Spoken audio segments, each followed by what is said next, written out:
ஒண்ணு என் மூஞ்சிய பார்த்துடுவாங்க, இந்த மூஞ்சிய வச்சுட்டு நீ இப்படி பேசுறியா அப்படின்னு சொல்லுவாங்க. அப்பியரன்ஸ் ரிலேட்டடா வரும்.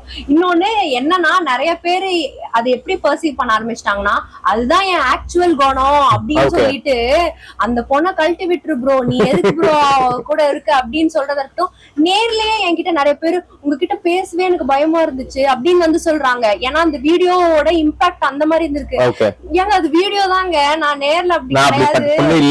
அந்த மாதிரி தான் எனக்கு சொல்ல தோணும். ஏன்னா வந்து எனக்கு அப்பவே உங்களை பார்த்தேன், பட் கேட்கலாமா வேணாமா பயமா இருந்துச்சு அப்படின்னு வந்து சொல்லுவாங்க. அதெல்லாம் கொஞ்சம் வந்து இதை நான் காம்ப்ளிமெண்டா எடுத்துக்குவா, என் கேரக்டருக்கான சக்சஸா எடுத்துக்குவா, இல்ல வந்து இதை எப்படி எடுத்துக்கிறதுனே தெரியல. சோ அந்த மாதிரி கமெண்ட்ஸ் வரும். அதே போல நீ கெட்ட வார்த்தை பேசுறதுனால நீ என்ன ரொம்ப ப்ரோக்ரெசிவா இருக்கேன்னு உனக்கு நினைப்பா அப்படி இப்படின்னு அந்த மாதிரி அதெல்லாம் பண்றியா நீ அப்படிங்கிற மாதிரியான கமெண்ட்ஸ் இருக்கும். சோ இந்த மாதிரி மிக்சடா வந்து நெகட்டிவ் கமெண்ட்ஸ் வந்து பஞ்சமே இல்லதான். என்னோட கேரக்டர் அதை பார்க்க ஆரம்பிச்சிட்டாங்க.